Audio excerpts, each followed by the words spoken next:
Hi, this is Chris. We're going to go over the basics of how to build a wooden bulkhead. If you remember a few weeks ago, I went over basically the same thing on how to build a vinyl bulkhead or a retaining wall. And so I just thought I should follow up with something about a wood bulkhead. So here we go. We have the basic profile of a piece of land where it meets water. And let's say that we are building a 3-foot tall wood bulkhead. The typical wood bulkhead is different from a vinyl bulkhead, partly because it uses pilings and they go pretty far into the ground. With vinyl you have kind of the 50-50 rule. With wood you do it a little bit differently. So you have these pilings that go in, and small end goes in first.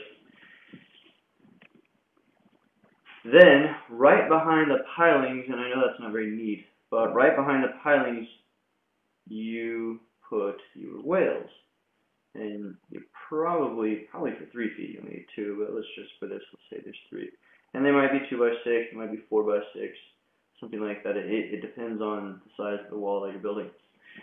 Then, behind those, and you're going to attach those, by the way, with large screws or spikes, really large nails. So you have piling, your whales, and then to the back of the whales you attach your center match. And the center match does not go down as far as the pilings. The piling is the real structural force to this thing. The center match is what holds the earth in. The piling is what really holds it in the ground. So you have center match, and then right behind the center match you have a little layer of filter cloth. And the filter cloth keeps the silt from, when you backfill, it keeps the silt from seeping through the front of your wall. And you lose earth that way, it looks bad, all kinds of things. Filter cloth is super cheap. Just do it. Now you probably will have to dig out back here, and you'll attach. You'll bury dead men. Not usually this much of an angle, but you'll bury dead men. Dead men are usually round posts, 4, 5, 6 inches in diameter, 6 or 8 feet long, and they will be attached with a tie rod. And you want to go through the wall, so they'll be bolted, or well, nuts. So I had a question the other day actually. A tie rod is just a long rod. It might be 12, 15, 20 feet long, and it has threads on each end.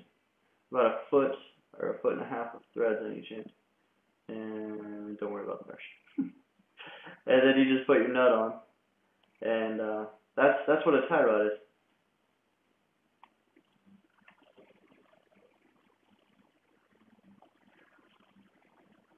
Back to the basics here. Man, that's really it actually. Let's label everything. So here you have your piling. And you probably want to put the pilings every 5 feet, 6 feet maybe. And your tie rods can go through your pilings for the strongest impact. Then here you have whales, and you will hear whales referred to as whalers, and really whales is correct, but a lot of people use whalers, so anyway, that's what they're talking about. Center match is kind of like tongue and groove flooring. It's made the same way, except center match is usually 2 by 10 by whatever length you need. It's only going to go into the ground a couple of feet, remember, past your mud line, which your mud line extends straight out. The mud line is this line where you go into the earth. It's not necessarily the slope of the ground, but anyway, center match is what uses your boards, and center match looks like this from the top. You have a female piece, then you have a middle piece, and that way it just makes a better connection there. Then of course your other filter cloth behind. Then you have your dead man. And a tie rod. Yikes. Tie rod. And your other hardware in here will, like I said earlier, include spikes and nails and screws and that sort of thing. Just get what you need based on what you think you're building, your design.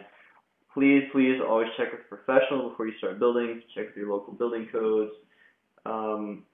Please use properly treated wood. You can buy properly treated wood from a handful of people all over the country. I personally like American Poland Timber, and you can find them at AmericanPolandTimber.com. If you're building in saltwater, use 2.5 retention. If you're building in freshwater, use 0.60 or better treated wood. And that's it. If you have any questions, you can send me an email. And I hope this helps you at least a little bit. Thanks. Bye.